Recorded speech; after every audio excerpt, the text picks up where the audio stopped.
united in diversity. We are very heterogeneous in our opinion. If we do not renew our partnerships with the rest of the world, Europe will not be relevant. We can make it if we are together as Europeans.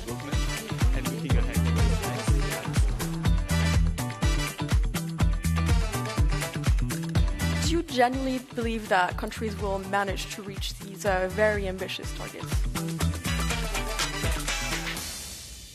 Bonsoir à tous et bienvenue à cette deuxième audition des débats Politico-Europanova, Europanova Politico, puisqu'on est dans les locaux d'Europanova à Paris, avenue de New York, dans le 16e. Et pour cette deuxième édition, après Jordan Bardella la semaine dernière, et puis le 17 avril, Raphaël Glucksmann, c'est Valérie Hayer. Valérie Hayer, députée européenne, Renaissance, mais aussi présidente du groupe Renew au Parlement européen, qui est une des grandes forces politiques européennes, une force qui aime se présenter comme centrale. Alors, quelques mots sur Europanova. Europanova est, l'idée en tout cas est née dans la nuit du 21 au 22 avril 2002, avec la conviction que le monde était en transformation radicale et que nous allions faire face à de très nombreuses crises. Et donc il était important de faire émerger des générations de citoyens qui soient aptes à la complexité et des générations de leaders qui soient aptes à rassurer les citoyens dans un monde où les angoisses augmentent et surtout à leur donner des perspectives, et notamment des perspectives européennes. Et puis la deuxième conviction d'Europanova, c'est qu'il fallait des lieux de débat transpartisans qui puissent accueillir toutes les forces et qui donnent du style, du goût au débat européen, parce que souvent le débat européen c'est ennuyeux.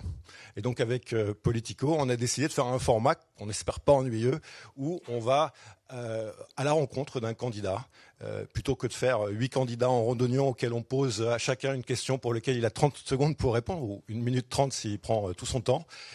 Il nous paraissait important de donner du temps aux candidats, mais aussi aux citoyens, pour voir les personnalités, voir les bilans quand il y en a, voir les perspectives, et donc que ça soit une vraie rencontre. Puis Europanova, c'est le débat d'idées depuis au moins 2005, puisque c'est le lieu où, pour la première fois, l'idée d'un nouveau traité a été identifiée, l'idée de la démocratisation d'Erasmus, l'idée d'une feuille de route pour une renaissance européenne exprimée le 9 mai 2016 en anticipation du référendum britannique, où la première fois aussi on a discuté de la régulation des plateformes. Et aujourd'hui, le travail sur lequel Europanova a travaillé avec 46 personnalités de tout le continent, c'est une réflexion sur quelles peuvent être les perspectives communes pour les Européens dans un monde en transformation radicale à l'horizon 2040. Et donc c'est à la fois une contribution au débat sur les élections européennes et aussi une réflexion sur comment nourrir ce qu'on appelle l'agenda stratégique, puisque en même temps que les élections européennes ont lieu, les chefs d'État et de gouvernement définissent les grandes priorités de l'Union. C'est ce qu'on appelle l'agenda stratégique et donc le programme de travail du Parlement, de la Commission et du Conseil. Alors, je ne sais pas, Valérie Hayer, si vous avez eu ce rapport, mais je suis très heureux de vous le remettre en main propre. J'ai fait la même chose avec Jordan Bardella. Donc vous pourrez peut-être, si vous le croisez au Parlement européen, échanger avec lui dessus. Puis j'ai 2 questions rapides. Vous pourrez répondre plus tard. L'une, c'est, dans ce rapport, le consensus, c'est de dire l'Union est prête à se transformer en puissance globale, responsable, durable. Est-ce que vous sentez cette potentialité ? En tout cas, c'est le résultat de 46 personnalités de tout le continent et de toutes les sensibilités politiques. Et à mon avis, il y a 5 ans, ce n'était pas possible. J'ai une deuxième question que j'ai posée à Jordan Bardella, mais il ne m'a pas répondu. Et mon fils est revenu à la charge. Victor, mercredi soir dernier, au moment du dîner, m'a dit « Écoute, papa, on m'offre la possibilité, dans une école privée sous contrat, d'aller à Auschwitz. Et je dois faire une lettre de motivation. Est-ce que tu veux m'aider à la faire ?» Et il me dit « Je veux y aller. Parce que j'ai le sentiment que ce qui s'est passé là-bas, qu'un État mette en œuvre l'extermination d'une partie de l'humanité, ça redevient possible en Europe. Qu'est-ce que tu en penses, papa ? Et qu'est-ce qu'on peut faire ?» Et alors, je lui dis, figure-toi qu'on va auditionner les candidats, les têtes de file aux élections européennes, mais tu peux leur poser la question. Et donc la question que j'ai pour vous, c'est est-ce que vous pensez que c'est à nouveau possible, cette barbarie d'État ? Et qu'est-ce que vous, députée européenne, présidente d'un groupe au Parlement européen, pouvez faire concrètement pour que ça ne se reproduise pas? Merci. Je laisse la parole à Marion. Vous pourrez répondre plus tard si vous le souhaitez. Et voilà. Merci Guillaume.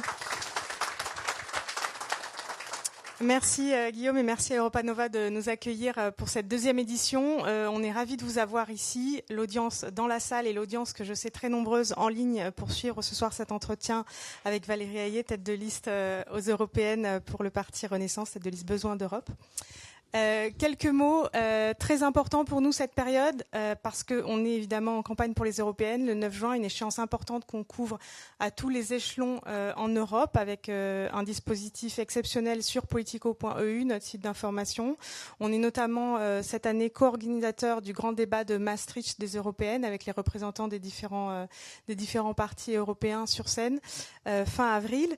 Et puis bien sûr des articles tous les jours et une couverture le jour des élections qui sera très importante, et sur l'échelon français également tous les jours du lundi au vendredi et même le dimanche dans Playbook et dans Dimanchissime, Playbook qui est l'équipe ce soir sur scène.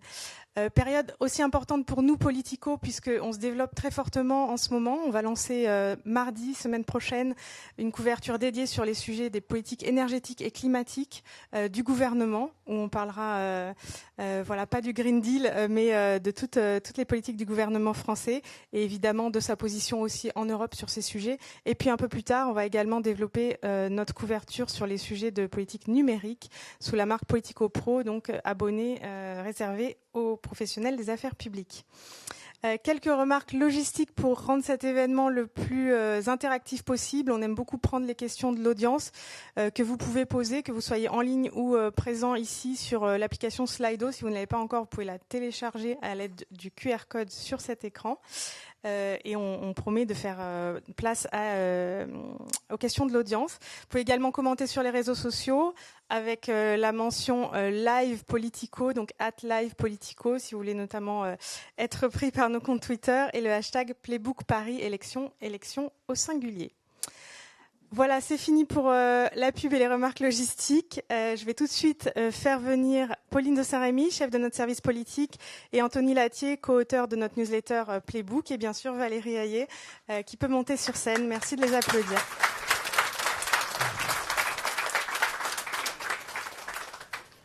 Bonsoir Valérie Hayé. Bonsoir. Et d'ailleurs, pardon. Hayé, merci. Je voudrais bien le prononcer, ça doit être un combat. Merci beaucoup d'avoir accepté notre invitation. Je ne vais pas vous représenter. Je pense qu'en plus, tous les gens qui sont dans cette salle vous connaissent, ceux qui nous suivent aussi. Alors, on va en reparler un peu plus tard précisément. Je voulais juste dire un mot pour commencer du contexte politique dans lequel on se retrouve, dans lequel vous vous trouvez.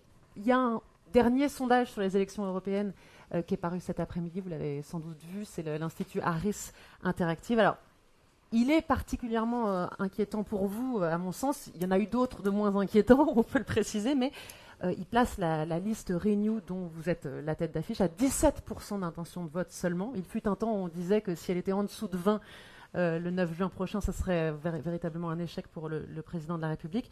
À seulement 4 points de Raphaël Glucksmann pour la liste soutenue par le Parti Socialiste et Place Publique, donc plus que 4 points d'écart, et un Jordan Bardella pour le Rassemblement National, qui plane, on peut le dire, à 31% d'intention de vote. Il bénéficie peut-être en partie du retrait de Nicolas Dupont-Aignan. On reparlera à la fin peut-être plus précisément des sondages. Voilà, c'était simplement, sans vouloir être désagréable d'entrée de jeu, pour redonner un peu le contexte politique qui n'est pas évident pour vous, mais on est encore à 2 mois de l'élection, peut-être un petit peu moins. En tout cas, voilà, une tendance se dessine et la dynamique n'est pas totalement en votre faveur. On parlait beaucoup d'un duel entre le Rassemblement national et la liste macroniste. C'est un petit peu moins le cas. Vous êtes 3, on peut dire, à faire la course en tête. Et c'est vrai qu'on va vous poser pas mal de questions sur Raphaël Glucksmann, vous verrez. Juste pour commencer, je crois que vous revenez d'un meeting, une réunion publique à Bruxelles. Vous étiez aux côtés de Pascal Canfin. Entre autres. Oui. Non, mais il a notamment communiqué dessus. Il est, alors rappelons-le, il est président de la commission environnement au Parlement européen. C'est une figure de la majorité présidentielle, enfin du groupe Renew. Est-ce qu'il sera sur la liste? Je commence par cette petite question. Est-ce que vous me permettez d'abord de répondre à Guillaume Clossat de manière très très courte? Ouais. Très. Sur la puissance, je pense qu'on aura probablement l'occasion d'y revenir, mais simplement puisque ça m'a touché la question de Victor. à son âge, d'être si conscient des risques qui pèsent sur notre démocratie européenne. Je trouve que ça en dit long sur probablement son entourage familial et la conscience qu'il a des enjeux européens et de ces élections qui sont historiques. Probablement les élections les plus importantes de l'histoire du Parlement européen depuis qu'il est élu au suffrage universel direct. Et simplement, une réponse très courte, c'est se battre parce que se battre pour continuer à avancer, pour construire le projet européen, parce que moi je fais partie de ceux qui croient dans le projet européen, qui est un projet de paix. Alors évidemment, on aura l'occasion de parler de l'Ukraine, de la Russie, de la guerre de Vladimir Poutine, mais fondamentalement, le projet européen, c'est un projet démocratique de liberté quand on a, y compris en France et dans le débat européen, des propositions qui sont en fait des propositions de division de la société. Et c'est fondamentalement des visions totalement opposées du projet européen. Je ferme cette très courte parenthèse. Pascal Canfin, vous saurez très bientôt quelle est la liste, quels seront les colistiers qui m'accompagneront. Moi, je suis très fière du travail qu'on a fait avec Pascal Canfin, qui a été, évidemment en tant que président de la commission environnement, mais nous collectivement, l'un des artisans du Green Deal. Moi, je suis fière du travail de Pascal Canfin, du travail de la majorité présidentielle en faveur du Green Deal, de Pacte Vert, qui est beaucoup caricaturé en ce moment. Et d'ailleurs, je constate que Pascal Canfin lui-même est beaucoup caricaturé. Je voudrais qu'on sorte de ces caricatures. Vous le regrettez ? Bien sûr, je le regrette. Si je vous pose la question, vous l'avez très bien compris, c'est parce que on sent qu'il y a un tiraillement entre vos positions écologistes et la question de la défense des agriculteurs notamment, et on a l'impression que Pascal Canfin, il ne faut pas en parler. Je suis très fière du travail de Pascal Canfin. Le Green Deal, le Pacte Vert, c'est notre bilan. Je suis aussi, ça a été beaucoup dit, je suis fille d'agriculteur, petite fille d'agriculteur, sœur d'agriculteur. Je suis fière de ça et de mes racines et de mon histoire et de l'actualité de ma famille. Je n'ai jamais opposé agriculture et environnement. Je n'ai jamais opposé agriculture et Europe. Et je pense qu'il faut rappeler ces fondamentaux. Les agriculteurs ont besoin d'Europe, ils le savent. Moi, j'ai vécu dans une ferme, j'ai grandi dans une ferme. Très probablement que sans la politique agricole commune, j'aurais eu peut-être une autre vie. C'est ça la réalité. La politique agricole commune, aujourd'hui, c'est 10 milliards d'euros d'aide pour les agriculteurs français. Et on a verdi cette politique agricole commune. Donc, pas d'opposition. Voilà. Le Green Deal ne vient pas s'opposer aux enjeux agricoles. Et puis, les agriculteurs sont à la fois les premières victimes du changement climatique et sont aussi les premiers acteurs de la lutte contre le changement climatique. Donc je suis tout à fait à l'aise et aucune contradiction. Soit des vôtres. Justement, il y a quelques jours, il y a eu une modification de la PAC, notamment poussée par le gouvernement français, par Marc Fesneau, le ministre de l'Agriculture. Et en même temps, vous défendez le Green Deal. Est-ce qu'il n'y a pas une contradiction entre la remise en cause de la PAC, notamment des mesures environnementales, et votre soutien au Green Deal? Il n'y a pas de remise en cause. On a d'abord peut-être revenir sur la politique agricole commune qu'on a négociée en arrivant au Parlement européen. D'abord, on a sécurisé le budget de la politique agricole commune. Ce n'était pas gagné. J'ai fait partie des négociations, j'ai sécurisé ce budget-là. Quand je dis que ce n'était pas gagné, c'est qu'on a en Europe des pays qui considèrent qu'on met trop d'argent sur la politique agricole commune, qu'il vaudrait mieux mettre plus d'argent sur la transition environnementale ou la transition digitale. Nous, on dit, en fait, ça ne doit pas s'opposer. Il faut continuer à soutenir nos agriculteurs parce qu'on a des enjeux très forts de souveraineté alimentaire. Mais il faut aussi mettre de l'argent sur la table pour soutenir la transition environnementale et la transition digitale. Donc, la première victoire qu'on a obtenue, c'est de sécuriser ces fameux 10 milliards d'euros par an qui viennent à nos agriculteurs français. C'est important en termes de soutien. Et je ne connais pas un agriculteur qui renonceraient aux aides de la PAC. Ils sont souvent mécontents du versement tardif de la PAC, donc c'est bien la démonstration qu'ils ont besoin de ces aides de la politique agricole commune. Et au-delà de la sécurisation du budget, on a réformé cette politique agricole commune avec 3 priorités. 1, de meilleurs revenus pour les agriculteurs. 2, un accompagnement dans la transition environnementale. Et 3, cet enjeu de la souveraineté alimentaire. C'est ce qui a été au cœur de la négociation et de la réforme qui a été la nôtre. Et aujourd'hui, on a, vous l'avez rappelé, une demande formulée par le gouvernement français, mais pas que nous aussi nous avons soutenu, à la suite de la crise agricole. La crise agricole qu'on connaît en France, mais qui a traversé d'autres pays. Je pense à la Pologne, à l'Espagne, à l'Allemagne, aux Pays-Bas. Et dans chacun de ces pays, on voit que la crise agricole, elle se nourrit de contestations sur des mesures nationales et de contestations ou de revendications sur des mesures européenne. Donc il n'y a pas de renoncement sur les questions environnementales liées à Ajustement, l'agriculture. réponse aux problématiques posées par les agriculteurs et ajustement sur la politique agricole commune. On a demandé une dérogation temporaire sur ce qu'on appelle la jachère. Je ne vais pas aller dans le détail, mais c'est une dérogation qui permet de répondre aux inquiétudes des agriculteurs. Et vraiment, je le redis, ajustement, pas remise en cause. On reste sur la ligne qui est la nôtre, accompagnement des agriculteurs dans la transition environnementale et pas d'opposition entre agriculture et environnement et pas d'opposition entre production et environnement. Sur le Green Deal, tout de même, ce que vous dites en substance, c'est que le temps est venu, le temps est celui de la mise en œuvre désormais. Fondamental. Est-ce qu'on peut aussi comprendre ça? Emmanuel Macron a dit la même chose au niveau national sur les mesures environnementales d'une manière générale. Est-ce que ce n'est pas une façon un peu dissimulée de dire pour l'instant, on met ces mesures-là en pause, il n'y en aura pas de nouvelles, pas tout de suite? Est-ce que vous continuez à dire qu'il faut aller plus loin? On a parlé de pause normative aussi. Alors, il faut savoir que quand on est arrivé au Parlement européen en 2019 et quand on a décidé de soutenir Ursula von der Leyen, nous, majorité présidentielle, on ne lui a pas fait un chèque en blanc. On lui a donné un programme de travail qui était la condition à notre soutien. Et dans ce programme de travail, il y avait notamment le soutien aux agriculteurs et il y avait notamment le Green Deal. Ce fameux pacte vert, ce n'est pas uniquement les textes dont on parle là, ce n'est pas uniquement les enjeux agricoles, il y a aussi la lutte contre la déforestation importée, la taxe carbone aux frontières, le recyclage, etc. Mais en tout cas, ce que je veux dire, c'est qu'on avait une feuille de route qui était précise et détaillée. C'est plus de 75 lois. On arrive à la fin du mandat, on a quasiment tout adopté.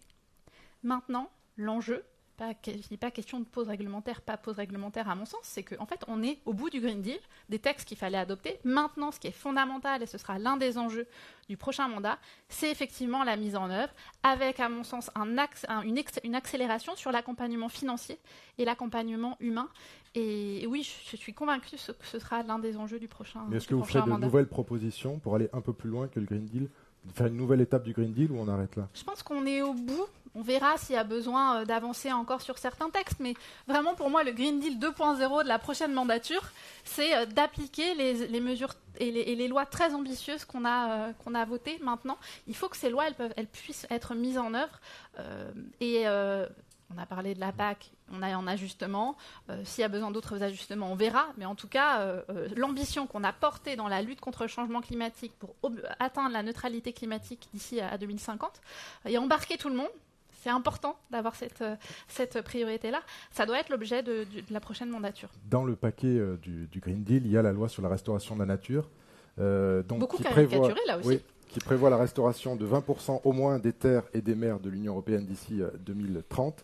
Ça a été voté par le Parlement européen, vous l'avez voté, c'est bloqué actuellement et le texte sera sans doute enterré. Est-ce que ce n'est pas un problème, le fait que ça soit voté par le Parlement et maintenant bloqué par les États?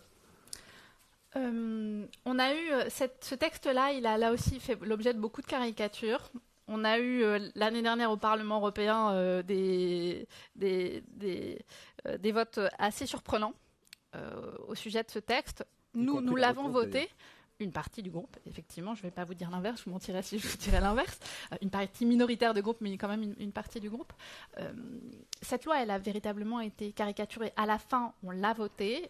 On est sur un texte qui est en partie vidé de sa substance, qui ne concerne en rien des obligations, qui n'impose en rien des obligations au monde agricole, qui fixe des objectifs et des obligations de moyens aux États. Donc l'enjeu, c'est effectivement de restaurer les écosystèmes marins et terrestres pour contribuer à la restauration de la biodiversité. C'est l'un des éléments de ce pacte vert qui nous permettra aussi de mieux respecter la planète et à la fin de créer les meilleures conditions de production et de respecter à la fois notre planète et nos agriculteurs. Justement, et donc vous dites qu'il y a une partie en effet du groupe Renew qui n'a pas voté pour ce texte l'an passé. Est-ce qu'il y a un problème de cohérence au sein de votre groupe sur ces sujets-là? J'aime toujours ces questions-là parce que vous savez, souvent on me pose la question dans la bulle européenne, on dit mais franchement chez Renew il y a beaucoup de divisions. Hein. Est-ce qu'on pose la question au PPE? La droite européenne. Personne ne pose la question au PPE. Moi, je vais vous le dire. Cohésion au sein de mon groupe, 89%. Cohésion au sein du PPE, 89%. C'est quoi le problème?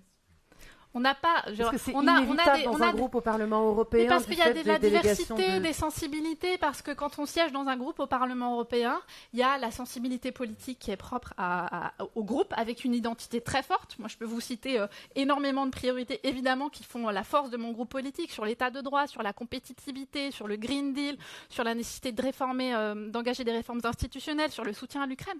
Et puis, il y a des sensibilités qui s'expriment aussi parce qu'il y a des sensibilités nationales qui sont très fortes. Dans votre groupe, c'était notamment avec la délégation allemande sur la question des moteurs thermiques, par exemple. Par exemple, et puis je vais vous donner l'un des sujets que je maîtrise le mieux, à savoir les questions budgétaires et fiscales. Ben oui, quand vous êtes un Nordique, vous n'avez pas exactement la même approche que les Français ou les Espagnols sur les questions budgétaires et fiscales. C'est l'histoire propre à chacun des pays. À la fin, moi, ce que je retiens, c'est que dans mon groupe politique, on a toujours été à la recherche de compromis, y compris sur des sujets particulièrement sensibles. Je vais vous donner l'exemple du plan de relance. On a la crise sanitaire. L'Europe est confinée. Nous, délégation française, et j'étais à la manœuvre avec quelques-uns de mes collègues, je décide de porter l'idée d'un plan de relance pour sauver nos économies, sauver nos emplois, aider nos entreprises. La première étape, c'était évidemment de trouver un accord au sein de mes collègues du groupe Renew. Alors évidemment, mes collègues suédois ou allemands, a priori, leur dire qu'on va faire un endettement en commun, c'est pas dans leur ADN. Donc ça a crispé un peu, on a eu des discussions un peu fortes, tout le monde n'était pas d'accord, mais on a réussi à emporter une majorité du groupe Renew pour porter cette proposition au Parlement européen.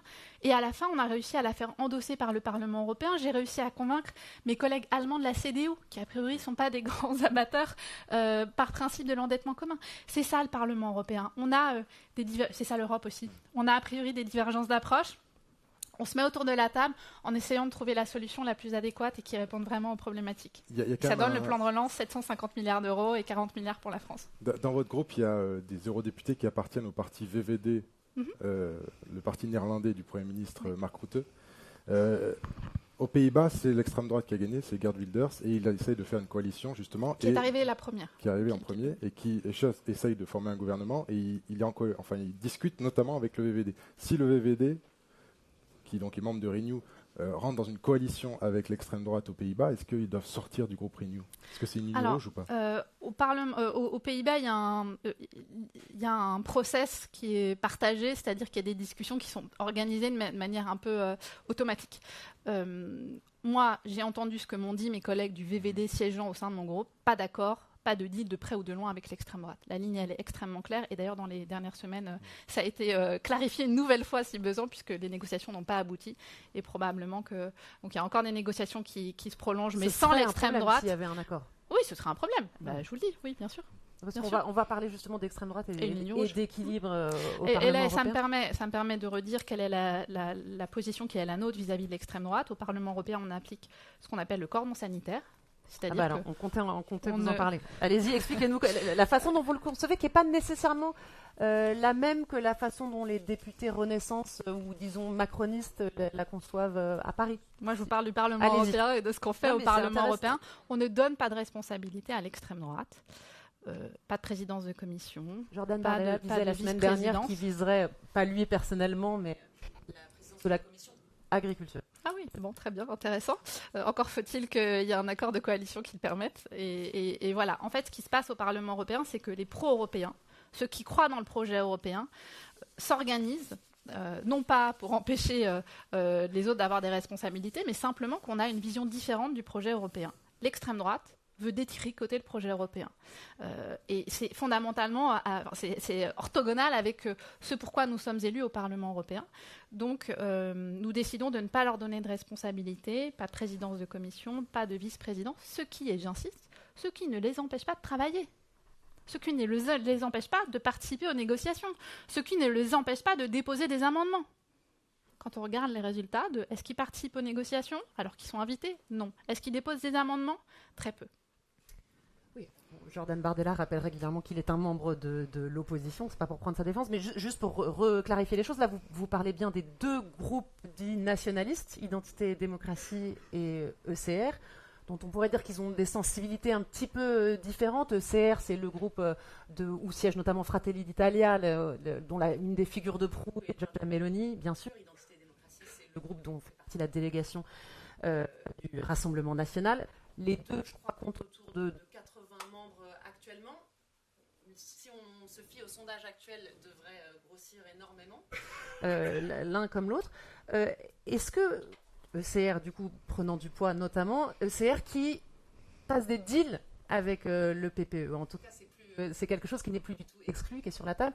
Est-ce que ça serait un problème pour vous d'abord? Est-ce que vous vous engagez à ne pas travailler avec ECR? Vous dites souvent que vous le qualifiez d'extrême droite. Oui. Pour vous, est-ce que passer des deals avec ECR, c'est un problème pour vous? Non, moi, en juin, après les élections, je ne m'assois pas à la table des négociations pour distribuer nos responsabilités. Je ne m'assois pas à la table des négociations avec l'ECR.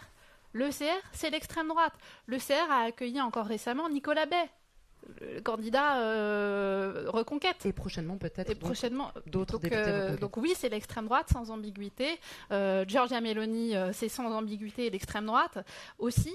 Et puis j'entends souvent des commentateurs dire mais il pourrait y avoir un deal entre le PPE, donc la droite européenne, et le CR, le groupe de Giorgia Meloni. Il faut savoir que dans le CR siège le PiS polonais, le Parti droit et justice. Et dans le PPE siège le parti de Donald Tusk, le nouveau Premier ministre polonais. Je n'imagine pas une seule seconde que Tusk accepte la moindre négociation avec le PiS. C'est un exemple parmi d'autres sur le fait qu'une alliance ou une velléité du PPE de travailler avec le CR et l'extrême droite, d'abord, à mon sens, serait une erreur absolue, majeure, parce que je pense que l'efficacité du Parlement européen et du projet européen, elle tourne autour de la coalition actuelle, c'est-à-dire la droite, les socialistes et Renew. On verra si les Verts décident de s'inscrire dans une logique de responsabilité gouvernementale et de s'associer à cette future majorité. Mais je pense que c'est comme ça qu'on travaille de la manière la plus efficace au service des Européens. Est-ce qu'il n'y a pas un risque justement qu'en juin, il n'y ait pas de majorité entre les trois groupes que vous avez évoqués avec la poussée de l'extrême droite? Alors même les sondages, alors on verra, parce que moi-même je suis la première à dire les sondages c'est une photo à l'instant T, et effectivement, mais moi je ne crois pas du tout à ça. Je pense que nous trouverons une majorité PPE, donc droite, PPE la droite, SND les socialistes et Renew la famille centrale. Les chiffres même les plus conservateurs confirment qu'on aurait cette majorité. À voir si les Verts veulent la soutenir ou pas. J'insiste en étant dans une logique de responsabilité et en sortant des postures. Je sais qu'il y a un petit débat au sein des Verts européens sur la stratégie à avoir. Par contre, ce qui peut arriver, c'est qu'on ait une minorité de blocage sur certains textes qui soient l'effet de l'extrême droite et d'une alliance avec la droite européenne. C'est l'objectif affiché de Jordan Bardella. Alors moi, je vous dis, si j'ai une inquiétude majeure pour nos premières semaines au Parlement européen, c'est que si on se replace en 2019, Ursula von der Leyen, l'actuelle présidente de la Commission européenne, PPE, a été élue à 9 voix près, dans un Parlement européen qui était, on peut l'imaginer, plus stable que celui que sera ce que sera le Parlement européen demain. Donc on a un risque de mettre énormément de temps avant d'avoir un ou une présidente de la Commission européenne élue, et ensuite d'avoir énormément de temps avant d'avoir le collège des commissaires constitué. Donc on a un risque de blocage institutionnel. En fait un blocage institutionnel sur c'est plusieurs très mois. possible. C'est très possible. Et effectivement, il faudra tout faire pour se mettre au travail le plus vite possible. Mais je pense que, autant je suis persuadée qu'on retournera sur une majorité et un accord de coalition autour du centre européen, des groupes centristes et centraux européens avec la droite et les socialistes, autant je m'interroge sur dans quelle mesure le Parlement sera en capacité d'élire un ou une prochaine présidente. Alors justement, pour rester sur la question des futurs équilibres au Parlement européen après le 9 juin, un de vos arguments de campagne, c'est de dire que le vote utile, c'est le vote Renew. Est-ce que c'est pas un argument qui peut se retourner facilement? Aujourd'hui, si on se fie aux sondages, toujours eux, il y a un risque pour vous de ne plus être le troisième groupe du Parlement européen. Donc de ne plus avoir cette position charnière que vous revendiquez, je sais pas si ou pivot, je ne sais pas si c'est un terme que vous utiliseriez. Vous pourriez être 4e, voire 5e si on se tient aux sondages les plus pessimistes en ce qui vous concerne. Est-ce que c'est quelque chose qui vous inquiète? D'abord, les derniers sondages, puisque vous évoquez les derniers sondages pour la France, les derniers sondages européens démontrent qu'on conserverait notre troisième place. Et par ailleurs, donc évidemment, moi, je vais me battre avec mes collègues Renew pour qu'on ait un maximum d'élus possible pour continuer à peser. Quoi qu'il en soit, quel que soit le nombre, c'est aussi le positionnement qui compte. Et mon groupe politique, le groupe Renew, c'est le groupe centriste et central.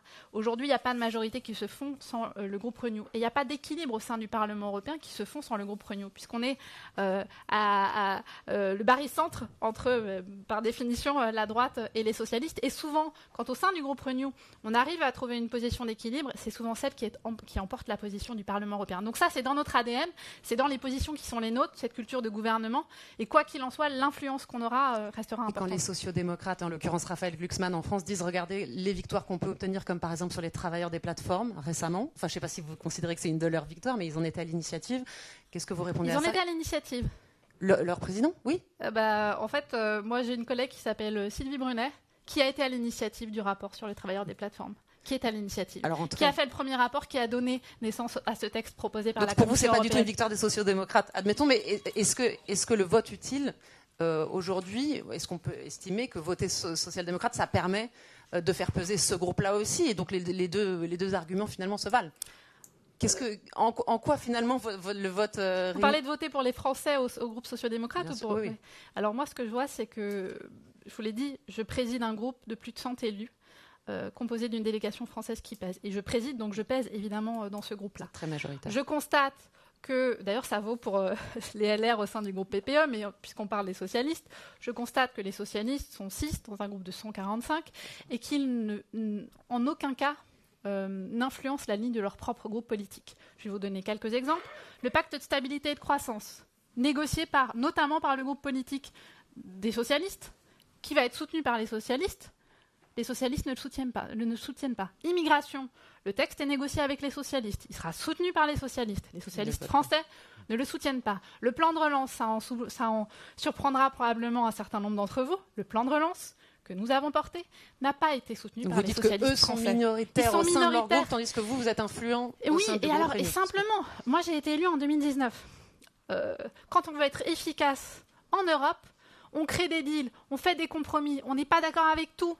Mais on mouille la chemise. C'est ça l'Europe. On ne peut pas dire il y a un petit truc qui ne nous va pas, donc on vote contre. On essaie de faire bouger les lignes. C'est ça la manière d'être influent, et c'est comme ça qu'on véritablement on est acteur et on sert véritablement les intérêts des Français. C'est ça l'influence. C'est ça ce qui compte à la fin. Vous parlez de Ursula von der Leyen, la présidente de la Commission européenne. Ce qui est peut-être difficile à comprendre quand on est en France, c'est que elle n'est pas de votre parti. Ouais. Emmanuel Macron l'a imposée. Vous l'avez invitée, elle a été soutenue par la majorité des chefs d'État et de gouvernement. Vous l'avez invitée au congrès de Renaissance là, à la rentrée, et là, depuis quelques semaines, vous ne faites que la critiquer. Donc on a du mal un petit peu à comprendre. Thierry Breton n'a pas été tendre avec elle. Je dis vous, mais c'est certains de Renew. Est-ce que du coup c'est un jeu politique, ou est-ce que vous ne la soutiendrez pas, par exemple, si elle se représentait et s'il était proposé au Parlement en juin?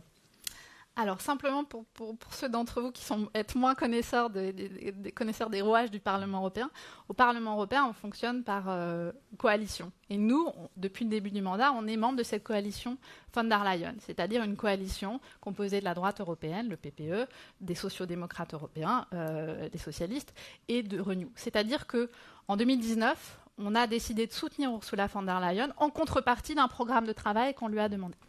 Et donc on assume. Le bilan de von der Leyen, aujourd'hui, c'est aussi le nôtre, parce que c'est nous qui lui avons demandé, c'est nous qui avons exigé d'elle qu'elle nous propose un texte pour réguler les géants du numérique, pour vous protéger sur les réseaux sociaux. C'est nous qui avons exigé de Ursula von der Leyen de préserver le budget de la politique agricole commune. C'est nous qui avons exigé de Ursula von der Leyen qu'elle décline, qu'elle nous fasse des propositions pour atteindre la neutralité climatique d'ici à 2050. C'est nous qui avons exigé d'elle qu'elle nous fasse une proposition pour créer enfin cette taxe carbone aux frontières qui a été portée par tous les présidents de la République successifs. Donc oui, son bilan, c'est aussi le nôtre. Après, vous dire qu'on lui signera un chèque en blanc demain, ben non, parce qu'on a encore des divergences de position. Moi, j'ai des déceptions ou des éléments que je ne partage pas. Alors ça, vous allez dire que c'est embrouille interne, mais quand même, elle nous avait fait des promesses. Elle nous avait promis le droit d'initiative législative pour le Parlement européen. On ne l'a toujours pas vu. Il y a 2 ans, elle nous a promis qu'elle proposerait un vrai fonds de souveraineté pour sortir de nos dépendances. On en a vu un petit truc qui s'appelle STEP, doté à la fin quelques milliards d'euros. Son propre groupe politique, aujourd'hui, être en train de proposer de gérer les flux migratoires en externalisant les flux migratoires. Et je pourrais vous donner un certain nombre d'exemples comme cela. On arrive dans une période de campagne électorale. Et c'est normal, chacun va faire valoir ses priorités politiques. Et le soir du 9 juin, on verra quels seront les équilibres. On verra quelles seront les discussions. Pas de revoter pour elle. Aujourd'hui, c'est trop tôt pour le dire. Je n'exclus pas de revoter pour elle, je n'exclus pas de ne pas revoter pour elle. On verra en fonction des équilibres. Mais pour autant, vous ne présentez pas de candidat, c'est pour ça que c'est compliqué à comprendre. Parce que c'est trop tôt pour le dire aujourd'hui. La discussion, alors, il y a deux choses. Il y a quels seront les potentiels candidats dans le cadre de la discussion entre les chefs d'État et de gouvernement. Donc, quel sera le candidat qui sera proposé par les chefs d'État et de gouvernement. Il ne faut pas oublier qu'en parallèle, on a une discussion au Parlement européen sur un accord de gouvernement, sur les priorités politiques qu'on va exiger du prochain candidat ou de la prochaine candidate à la Commission européenne. Donc c'est pas tant la personne qui compte, c'est le programme politique qu'on va bâtir au lendemain des élections européennes. Et le fait qu'elle donne des gages aussi, qu'elle semble donner des gages à ECR, qu'elle s'affiche avec Giorgia Meloni fait partie aussi. C'est l'un des points de divergence majeurs. Si elle veut de nouveau être candidate à la présidence de la Commission, je vous l'ai dit, je vous ai rappelé les chiffres tout à l'heure, elle a été élue à 9 voix, donc elle sait que probablement ça va être compliqué. Mais elle peut essayer d'aller chercher des soutiens ailleurs. Mais en tout état de cause, voilà, menons campagne, on verra quels seront les profils quels seront les résultats et quels seront les profils sur la ligne de départ. Et surtout, le programme politique, c'est la priorité. Alors on voulait reparler aussi un petit peu de stratégie de campagne en France, pour le coup. Toujours à propos de Raphaël Glucksmann, il y a une petite ambiguïté, on ne comprend pas très très bien comment vous vous situez par rapport à lui, ou disons plutôt qu'il y a eu une petite évolution depuis le début de la campagne en ce qui vous concerne. C'est-à-dire que vous avez commencé par marquer les esprits en donnant ce chiffre de 90%, alors ça oscille entre 80 et 90% si j'ai bien compris, de vote commun entre vos délégations si j'ai bien compris. Donc vous avez dans un premier temps semblé vouloir dire, bon au fond c'est un candidat pro-européen comme nous, le vote utile, c'est nous. Puis, peut-être, voyant les sondages évoluer un petit peu en partie en sa faveur, vous avez déclaré sur Public Sénat, dans un premier temps, c'est le Monde qui l'a relevé, que vous étiez d'accord avec lui sur l'immigration. Quelques jours plus tard, non. Le contraire. On a une différence majeure sur l'immigration. Alors, c'est ce que vous avez dit sur Europe 1 quelques jours plus tard. Non. Alors peut-être que je me suis mal exprimée, je ne sais pas comment ça a été repris, mais sur l'immigration, c'est très clair. Vous avez cité 3 sujets. Je suis la seule à voter le pacte asile-immigration. Et lui ne vote pas. Mes adversaires, aucun de mes adversaires ne le votera. Donc, voilà, vous avez évoqué 3 sujets de divergence majeure. Les questions énergétiques. Vous avez dit ne pas vraiment comprendre si c'était un candidat pro-nucléaire, donc l'immigration également dans un deuxième temps. Et la question de la taxation des plus riches. Est-ce que, du coup, pour en revenir à la question de la stratégie, vous pensez que ça a été une erreur dans un premier temps d'insister sur le fait que vous étiez si proches? Est-ce que c'est quelque chose auquel vous avez réfléchi depuis et qui peut-être sème la confusion dans l'esprit des électeurs Mais c'est la logique, je le redis, même si j'ai souligné que sur un certain nombre de textes, les socialistes français se mettaient en marge de leur groupe. Il y a aussi sur beaucoup de textes des positions communes dans le cadre de cette logique de coalition et de compromis au Parlement européen. Ça vaut, même si on a moins de rapprochement avec les LR de François-Xavier Bellamy sur un certain nombre de sujets, il y a aussi beaucoup de votes en commun. Ça, c'est la réalité de la vie politique et de la construction des compromis et des positions au Parlement européen. Après, oui, on a des différences majeures, on a des sensibilités différentes. Sur l'immigration, je l'ai dit, la gauche française, contrairement à son propre groupe politique, ne votera pas le pacte asile-immigration. Le vote est la semaine prochaine. Exactement. C'est le dernier mercredi. vote.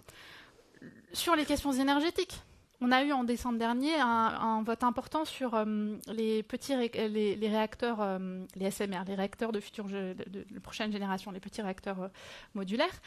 Raphaël Glucksmann ne l'a pas soutenu. Donc, un coup, il dit qu'il est pro-nucléaire, un coup, et de l'autre coup, il ne soutient pas ces textes-là. Et puis, sur les enjeux de taxation des plus riches, je pense que on a une vraie discussion à mener à l'échelle internationale. Qu'on mène cette discussion à l'échelle nationale ou à l'échelle européenne, les riches, ça fait partie des publics, entre guillemets, les plus mobiles, ils partiront. On n'a pas besoin de ça. Au niveau mondial, ça n'arrivera jamais. Mais pourquoi ça n'arriverait jamais? On disait ça pour les taxations minimum des entreprises. Moralité, on a réussi à le porter. On n'arrivait pas à le porter à l'échelle européenne, on l'a porté à l'échelle internationale. On a, sans être dans la technique, on a pilier 1, pilier 2 OCDE, taxation des 100 plus grandes multinationales et impôt minimum sur les sociétés. Tout le monde pensait qu'on n'y arriverait pas. On a réussi à finaliser la négociation. Maintenant, il faut s'attaquer à la mise en œuvre. Ce sera le cas d'ici à 2026. Donc, c'est la même réflexion pour la taxation des plus riches. Est-ce que vous allez mettre une mesure de taxation des milliardaires ou des super profits ou une quelconque taxation? Je le souhaite à l'échelle internationale. Je pense que c'est là que c'est la plus efficace. Dans votre parti, il y en a qui proposent de taxer les milliardaires ou les plus riches pour notamment financer au niveau européen, c'est David Amiel notamment qui a fait cette proposition. Je pense que vraiment, la bonne échelle, c'est l'échelle internationale. Il faut avancer sur ces questions de justice fiscale. Et l'échelle la plus efficace pour nous tous, en Européens et à l'échelle internationale, aussi, c'est vraiment la négociation OCDE. Elle est possible puisqu'on l'a fait sur les entreprises. Raphaël Glucksmann, hier, toujours ce sujet de la taxation des plus riches, disait hier sur France 2, proposait de mettre fin au droit de veto des paradis fiscaux. Il veut évidemment faire évoluer les institutions européennes vers plus de fédéralisme encore. Est-ce que c'est une proposition que vous trouvez intéressante ? Si vous me dites qu'il faut remettre en cause le droit de veto et l'unanimité, bien sûr. Bien sûr, c'est ce qu'on porte depuis 2019, depuis même 2017. Oui, on a un vrai problème avec ces droits de veto et cette règle de l'unanimité qui donne en fait des opportunités de chantage aux uns et aux autres. Je pense évidemment le plus connu des maîtres chanteurs en Europe, c'est Viktor Orban. Pour des raisons qu'on connaît, parce qu'il est le cheval de Troie de Vladimir Poutine, parce qu'il sait qu'on lui coupe les fonds européens, tout simplement parce qu'il ne respecte pas nos valeurs fondamentales. Donc il utilise ce droit de veto pour obtenir des choses en contrepartie. Et évidemment, il faut qu'on puisse revenir dessus et passer sur une logique de majorité qualifiée pour être plus efficace dans nos prises de décision. On n'a pas parlé de la guerre en Ukraine. Aujourd'hui, il y avait une réunion des ministres des Affaires étrangères de l'OTAN. Et il y a une proposition nouvelle qui est sur la table depuis quelques heures qui consisterait à aider l'Ukraine militairement à travers un fonds d'aide de 100 milliards d'euros sur 5 ans, ce qui signifierait que l'OTAN prendrait davantage sa part dans l'aide à l'Ukraine. Est-ce que vous soutenez cette position ou est-ce que, au contraire, vous dites que c'est dangereux que l'OTAN joue un rôle plus actif dans le soutien à l'Ukraine ? C'est en prévision d'une éventuelle élection de Donald Trump. Je pense que sur le soutien à l'Ukraine, on est cohérent depuis le début. Il faut soutenir l'Ukraine. Moi, j'accueille très favorablement cette proposition de l'OTAN. Et depuis le début, nous, en Europe et en France, on a toujours travaillé sur les deux jambes. C'est-à-dire qu'il faut travailler sur la défense européenne. Et il faut aussi continuer, c'est-à-dire être plus fort à 27 pour être aussi plus fort à l'OTAN. Donc s'il y a une proposition de la part de l'OTAN, je trouve qu'elle est vraiment bienvenue. Ce qui ne veut pas dire qu'il faut, nous, en Européens... Non, ça crée les conditions, justement, du rapport de force avec Vladimir Poutine. Pour retrouver une situation de paix la plus vite possible et permettre aux Ukrainiens de sortir victorieux de cette guerre qu'ils n'ont évidemment pas souhaité. Et je le redis, c'est important dans les débats, dans le moment qu'on traverse et dans les débats de ces élections européennes. Les Ukrainiens se battent pour recouvrer leur intégrité territoriale, mais ils se battent aussi pour nos valeurs. Et la menace russe, elle pèse déjà sur nous. Évidemment, quand on est lituanien, on a la conscience un peu plus fine de ce que peut être la menace russe qui est à vos portes. Conscience un peu plus fine que quand on est français. Mais malgré ça, au-delà de la proximité géographique, la menace russe, elle existe déjà pour nous. C'est les cyberattaques sur nos hôpitaux, c'est les cyberattaques sur le site France Travail, c'est les fameuses étoiles juives qui ont été placardées sur les murs au lendemain de l'attaque du 7 octobre pour diviser nos sociétés. Donc Vladimir Poutine et le Kremlin tentent de déstabiliser nos démocraties. Il faut être conscient de ça. Une question, vous évoquez le pacte asile-immigration voté la semaine prochaine. Vous avez voté. Donc ça regroupe plusieurs règlements pour mieux contrôler les frontières, organiser une forme de solidarité. Certains disent, enfin en tout cas les détracteurs disent que finalement ça ne va pas changer grand-chose et que ça sera toujours la Grèce et l'Italie qui seront en première ligne dans la gestion des flux migratoires. Moi je voudrais d'abord revenir un peu en arrière parce que ce qui se passe là et ce pacte dont on vient de terminer les négociations. Qui a pris des années. C'est-à-dire que c'était bloqué. La dernière grosse crise migratoire, c'est 2015-2016. Entre-temps, comme on savait que c'était un sujet inflammable, compliqué, les négociations n'ont pas abouti, n'ont pas avancé. Nous, en 2019, pendant la campagne des élections européennes, on avait pris l'engagement de finaliser les négociations sur les questions migratoires. On s'est retroussé les manches. On a aujourd'hui un ensemble de textes qui sont sur la table et qui vont véritablement permettre de répondre à la gestion du défi migratoire. Je pense que c'est important, on le sait, il faut être lucide.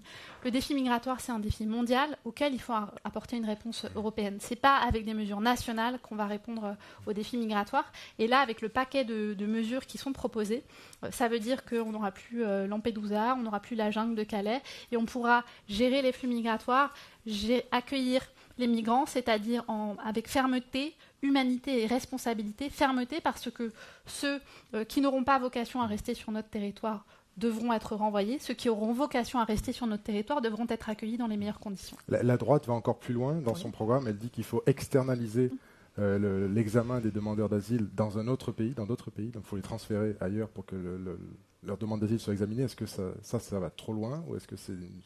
Et moi, je crois fondamentalement que le texte qu'on vient de négocier, il va permettre de répondre aux défis migratoires. Donc, alors oui, la droite française, de toute manière, elle s'oppose au texte. Donc, ils n'ont pas de sujet de cas de conscience et de cohérence. Mais le PPE, la droite européenne, dit elle-même qu'il faut déjà externaliser la gestion des flux migratoires. Alors même qu'ils ont négocié ce paquet de textes. Ça veut dire qu'ils considèrent que le texte négocié ne sera pas efficace. J'en doute fort, parce que c'est en général des pragmatiques, soit ils font de la surenchère politique. C'est l'effet de la campagne électorale. C'est l'effet de la campagne électorale, et je trouve que c'est pas responsable. Et par ailleurs, c'est une fausse solution. Et on se mettrait en difficulté. On a déjà un cas qu'on connaît tous, c'est la Turquie, d'Erdogan. Et donc, en fait, on lui donne un levier de faire du chantage sur nous, en fonction de l'humeur, il ouvre les vannes, il les resserre. Il nous reste que quelques minutes, j'ai pas surveillé exactement l'heure, mais il nous reste 5 minutes. Quelques petites questions un peu en vrac, désolé, pour terminer cette interview. La première, vous avez parlé hier de Gérard Depardieu, et des propos qu'avait tenus le président.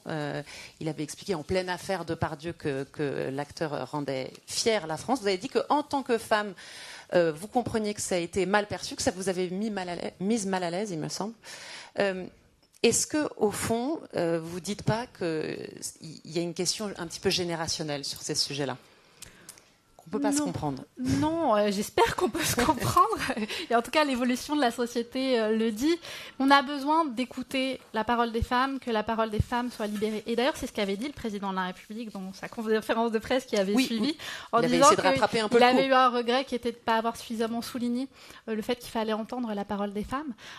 Et donc, je pense que c'est un combat qu'on doit mener, une écoute attentive, un respect qu'on doit mener collectivement. On a chacun une responsabilité, nous les femmes, mais pas que vous les hommes, pardon. Et puis dans chacun de nos écosystèmes, entre guillemets, en famille, au travail, en politique. Et c'est important. Et on est dans un moment... Il n'y a pas de féminisme qui pense différemment, un féminisme universaliste dans lequel le président de la République se reconnaît plus particulièrement. C'est ce qu'il dit, un féminisme plus radical qui est né avec le mouvement MeToo, qui parle beaucoup aux personnes de moins de 30 ans, notamment. Moi, en tout cas, ce que je crois, c'est que depuis 2017, on n'a jamais autant fait pour les femmes que depuis 2017. Si on parle un peu de ce qui a été fait depuis 2017, c'est la PMA pour toutes, c'est le congé paternité allongé, c'est le 39-19, c'est le téléphone grave danger, on en a beaucoup parlé et à raison, et moi je suis très fière de ça, c'est la constitutionnalisation du droit à l'IVG en France. Et c'est demain ce qu'on va porter dans la campagne, ce qu'on a porté, déjà ce qu'Emmanuel Macron a porté dès 2022 devant le Parlement européen. Pourtant, il n'est pas vu comme un président féministe. C'est vrai qu'il y a des choses qui ont été faites. Alors qu'il l'est, et il mène un combat sincère en faveur des droits des femmes. Son bilan parle pour lui. Oui, une question sur Jordan Bardella qui a annoncé aujourd'hui ou hier qu'il séchera le prochain débat avec l'ensemble. C'est la deuxième fois. Voilà. Donc c'était le débat qui est prévu la semaine prochaine sur RFI et France 24. Qu'est-ce que ça vous inspire ? Vous trouvez que c'est de l'arrogance ? Il a trop confiance en lui ? Qu'est-ce que vous direz ? Je suis consternée. Je suis consternée. On a eu d'abord, donc il a refusé de participer au débat organisé par LCP et Public Sénat, pardonnez-moi, Public Sénat et le groupe EBRA, donc c'est déjà, et qu'il a appelé Coquelicot TV, donc c'est une insulte à la fois à la chaîne des territoires et à la presse quotidienne régionale. On a de nouveau ce débat auquel il refuse de se rendre. Moi, je suis consternée. Il aborde cette campagne de la même manière qu'il a abordé son mandat au Parlement européen, sans aucun respect pour les Français. Donc moi, ce que je demande aux organisateurs du débat, c'est de ne pas inviter le Rassemblement national à ce débat, qu'il n'ait pas de représentation, sauf si la tête de liste daigne y participer. La dernière fois, c'est Thierry Mariani qui l'avait remplacé. La tête de liste doit y participer. À l'inverse, si ça n'est pas le cas, moi, je me poserai la question de participer à ce débat.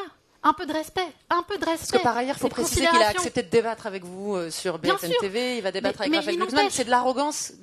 On a besoin d'avoir des temps d'échange qui permettent aux citoyens, à vous qui êtes présents, à vous qui nous suivez, aux citoyens qui auront l'occasion de participer, d'écouter, d'entendre ces débats, d'avoir toutes les têtes de liste ou les principales têtes de liste qui débattent. Donc, moi, je vois du mépris dans la manière dont Jordan Bardella appréhende cette campagne. Donc, s'il n'y va pas, vous n'y allez pas. Je me poserai la question. On décidera en temps et en heure.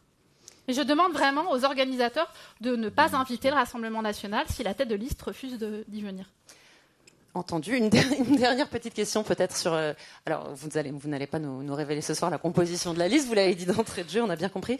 Il a été écrit que Emmanuel Macron souhaitait que François Bayrou et Édouard Philippe soient présents symboliquement, évidemment pas en position éligible, sur cette liste. Est-ce que c'est quelque chose que vous souhaitez ? Ou est-ce qu'au contraire, vous vous dites, j'ai peut-être pas besoin d'être chaperonné Vous savez, à la fois je le souhaite et en même temps...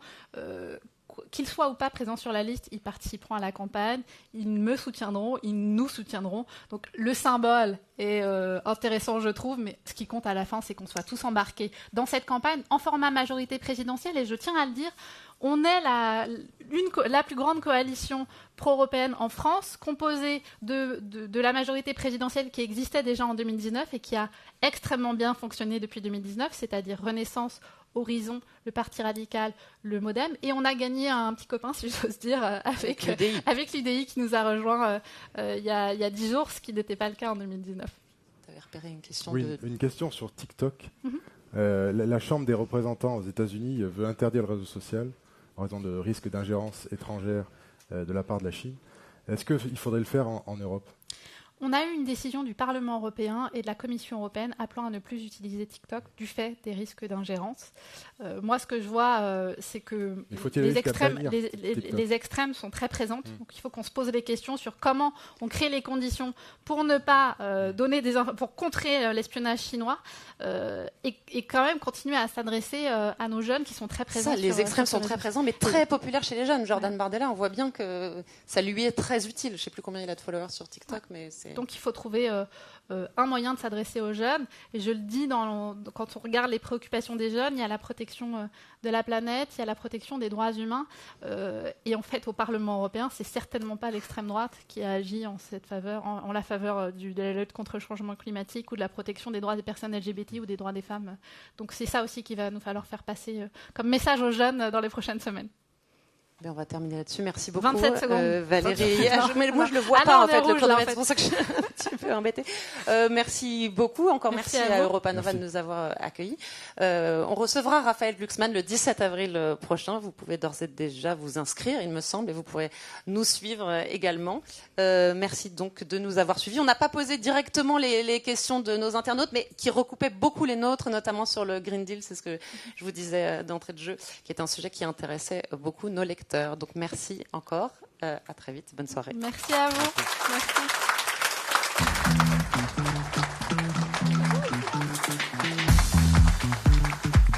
We are united in diversity. We are very heterogeneous in our opinion. If we do not renew our partnerships with the rest of the world, Europe will not be relevant. We can make it if we are together as Europeans.